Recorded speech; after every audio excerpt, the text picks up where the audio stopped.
Hey folks, today I want to try a few ideas so unusual they'll probably make a lot of my friends on every side a little bit angry in places.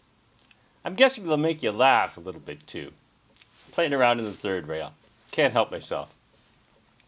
What I hope is that even if I shock you at first, by the time I'm finished, you'll not only see what I mean, but feel that some of what I'm saying is obvious, even if it is usually buried under louder arguments, and so almost impossible to discuss without being misunderstood.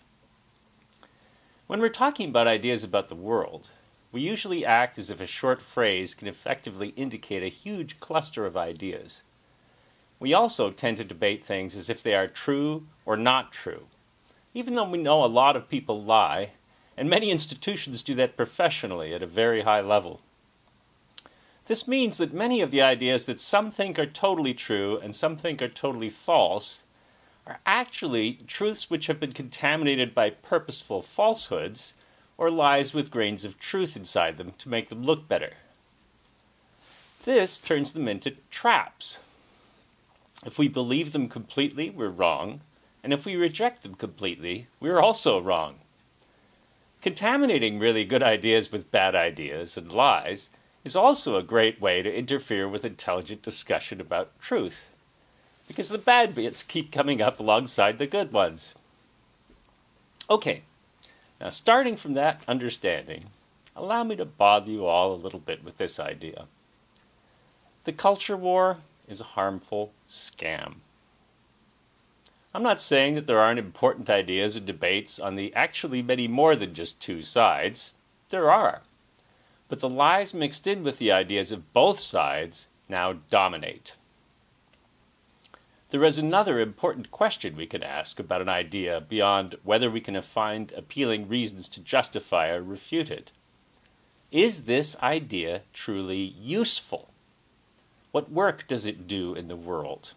How does it affect human lives over time? What is its non-abstract outcome? Funny, isn't it? Thinking of that as an equally important question to ask, because that perspective isn't a part of our discussions anymore. What we really want most is to be mad and right, but that ain't understanding. Now, before you get upset about how bad the other guys are and how wrong I am to ignore that, let me get right to the core of it. You ever go to a magic show and watch the magician? As adults, we all know that the theatricality is meant to distract us from the trick. You watch the hand making big dramatic motions, and while your attention is held, the other hand hides a coin or card someplace for later retrieval. Ta-da! Magic! The culture war, for all of the real and important discussions contained inside it, is still just the dramatic hand we're supposed to be watching. Meanwhile, while we've all been passionately engaged in bitter arguments about other people's morality for a half a century now, our wallets, dignity, livelihoods, and our bequest to the future have all disappeared. Ta-da! I mean, the greatest peaks of Western civilization have been sagging for that same half-century, utterly hollowed out, cheerful mostly in ever more glamorous denial. So, it's worth asking ourselves, what was the revolutionary cultural change that happened then? And what is our sacred shared individualism really all about? What is this brave new consumer that the old model citizen was not? Not just what do we say we are or hope to one day be, but what works do our ideas actually do in the world? How does our thinking affect lives over time? Now, a lot of people get into complicated philosophical arguments here. And even though I do it myself sometimes, I go a little crazy when people start bringing up the names of philosophers to make their points, as if they have actually read all of the work and can reasonably expect others to have done so also. It's a crazily busy world. That's very rarely so. Most often, that's a form of sloppy argument and soft bullying. You wouldn't argue with a famous name that I'm marginally less ignorant about than you, would you? So, let me go straight at the big one. Love is a matter of belief. There are lots of other factors which enter it as well, but enduring deep connections between individuals are all about our ability to feel and believe in our empathy, even for those aspects of our loved ones we don't understand. We don't just treasure them for what we know of them, we adore all of the mystery that they have yet to reveal, and feel too the pain they haven't spoken. Unless we invest our intention along with our sympathy, we don't really participate in the love all the way. It remains an idea of love, a potential only. Now, how we frame our understanding of other people has a big effect on how we can connect with them. Are they a new richness, a fun challenge, a worrisome competitor, an ally, an outright enemy? Many of these questions come down to our view of ourselves, a place where we are especially odd. For some reason, we in the West absolutely love our anger. We love to find things to accuse, to hate, and to sneer at together. Now, to be clear, I'm not saying that we're alone in this, or even that it's rare. But for such unusually comfortable and free people to be so grouchy day to day really is objectively weird. So, here's the second challenging idea today. The ideas of individualism which came out of the 60s, on both sides of the culture war, were false, incomplete, irresponsible, and dangerous. I'm not conjuring up some horror yet to come. I'm saying they brought us to this bad place directly. The Democratic Convention of 1968 is probably the most discussed of a whole range of dramatic political events of that period. It's also illuminating, a disaster mythologized. Allen Ginsberg himself pointed out that the left reacted by throwing a tantrum at their disappointing father figure, Hubert Humphrey, the Democratic candidate. They stayed home from the polls, and in so doing, they were the key to getting Nixon elected, which meant years of increasingly horrible devastation for the whole East Asian region. They achieved their emotional ends, but in so doing betrayed real-world principles. Humphrey had been against the Vietnam War all along, but felt unable to say so publicly while serving as Johnson's vice president, bound by old-fashioned concepts like the propriety of his office, and no doubt intimidated also by Johnson's famously explosive temper. Good, but not good enough to satisfy. There's more here, though, too. That period is also when progressives went in one direction and the working class in another. The idea that from then on, a bunch of angry hippies got to call themselves the left and accuse people with tools in their hands their whole lives of being ignorant fools, using increasingly complex leftist theory to do it, is itself pretty crazy. In the left's own terms, hopelessly bourgeois, patronizing, and elitist. Profoundly counter-revolutionary. Now, the right got weird here too. Long seen as the bastion of restraint, dispassionate policy, honor codes, and tight accounting books, the sensible grandfather who must know something to have a house that big, all of a sudden they started getting messianic about capitalism itself. Nixon first, in a small way, and then Reagan to a far greater degree, triumphantly advanced the idea that the market was not just good, but the greatest good, complete with an investor priesthood to whom continual sacrifices of human lives and dignities must be made to pacify the fearsome idol. Right away, we've got an impassioned argument between people who call themselves leftists but despise workers versus people who call themselves religious but put the false idol mammon ahead of every other devotion, including the compassion and love at the heart of every true creed. That is, people who lie every single day in the mirror and then spend most of their energy insisting that their judgment about other people are really important. So I asked myself, what do they have in common? What did all these individualists, who figured out especially good reasons to be angry about their lives, even though the world would never offer any other generation such low cost of living or range of advancement opportunities, agree on. Now, this is one of those questions best answered by contrast. What do immigrants from more challenging places really desire when they come here? Mostly, they want to use the range of tools our society offers to make sure their kids have a better life than they did.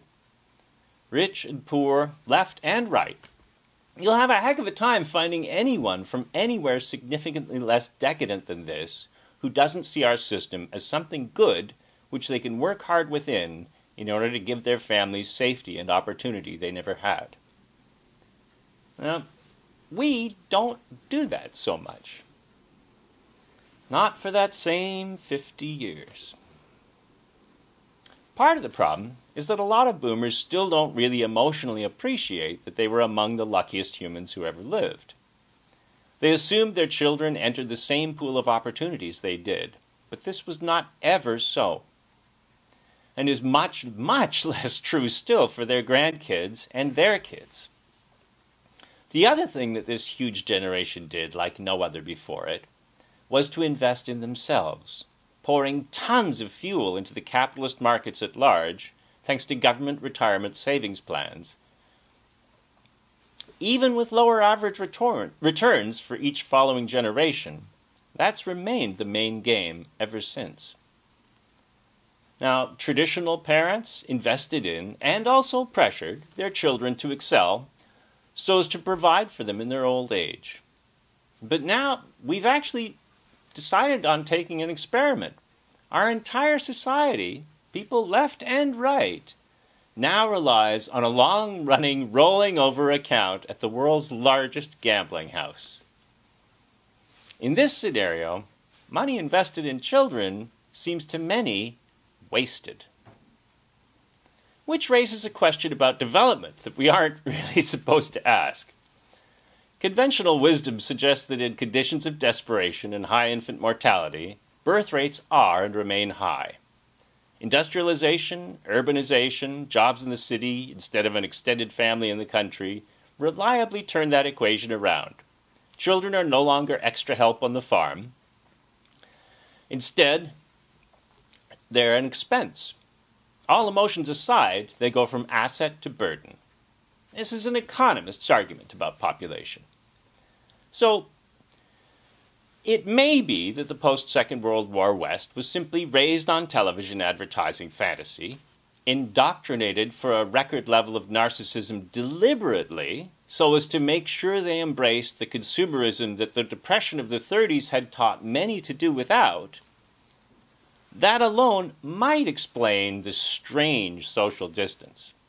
But it may also be that turning children into a heavy cost instead of a labor asset has a long-term emotional alienation consequence we don't discuss, and we're just ahead of the wave on this inevitable pattern of decline in emotional connection and priority, a dilution of the humane itself. Perhaps those jerks like Skinner, who said most of our behavior, even what we thought were choices, was down to conditioning, really did have a point. Not a total truth, but a point. Money is a uniquely powerful conditioning reward because it is so abstract and ends up representing a lot of things which our social mammal selves like, but we've lost touch with for centuries. A rough measure of group approval, status, and access, just for a start. So maybe we're all coin-operated machines, and we actually use our brains to justify whatever the dollars have already directed us to do. Find a moral frame for cover only after we've already chosen our actions amorally. But this brings me to the last screwy and yet most obvious idea for the day. Whatever it is that we really are, no, actually, we aren't any of that theoretical stuff. And what's more, we all already know it. Let me dig in here just a bit. The left's idea of personal freedom and the right's idea of freedom from interference are similar impulses, almost always applied in different cases. So are the left's idea of training kids for new sensitivity and the right's idea of training them for old tradition and religion. The reason they seem to be bitterly opposed so often is that they are both advancing total, idealistic, and thus unhelpful and non-humane arguments. As if intentions were everything, not empathy. Freedom isn't taught, though aimlessness can definitely be encouraged and bring enormous harm. Freedom is best learned by playfully testing the limits of a structure of legitimate authority. Like an immune system, it isn't made strong by paranoid sterility, but by constant, ever-changing challenge. Likewise, respect for traditions, earthly and spiritual, cannot be forced into people by any sort of compulsion. This provokes that natural freedom response of resistance instead. But traditions carried on beautifully can be truly admirable on their merits. And they'll win new converts with their real, genuine value. This is not a fight between good and evil, or the new world versus the old. We aren't titans either. This argument is now between two irresponsible, compassionless, inflexible idealisms, which insist appealing reasons are more important than the real observable results for human beings in the world, even when the evidence of failure turns into entire generations of squandered hope and excellence. Now, in case you think I've gone too far, let me leave you with a couple of thought experiments. There will be a test later, one way or another. What is the leftist equivalent of prayer in school? The belief they recognize is common to them, but frustrating to so many others that it would be unfair on principle to even try to universalize it. Or, here's an even easier one for you. Find me one person over 50 who went on the record saying a single word about how blindingly unfair it was to ask young, healthy kids just entering a workforce of micro-jobs and lifelong debt to subsidize the health care of the best rewarded generation in human history under Obamacare. Now, don't get me wrong, I'm a universal health care guy through and through, and I love many individual people who got covered. But compelling young people to pay a for-profit corporation and subsidize others who are enjoying a service that these kids definitely will not be able to access when they're that age was absolutely guaranteed to push millions of kids toward libertarianism and defiance of governments. Just when we're all finally realizing that we sort of like them after all. And disappointing father figures or not, the alternatives we all used to imagine always seemed a whole lot more fun and interesting when they weren't so very likely. Meanwhile, ever since Nixon, who never forgot Kennedy stealing the election, which he did, the right has been increasingly scornful, sneaky, and dishonest, as often as not despising their own Christian heart, left on the other side of the lines with the shaggy-haired idealists. They have also been terrible with the books, and utterly ruinous in foreign policy, provocative and lethal, without being in any way usefully victorious for any group other than aerospace shareholders. Betraying the basic ideas of stability, responsibility, honor, and fair judgment that they still try to appeal to with resoundingly empty words. Thing is, folks, people are not robots.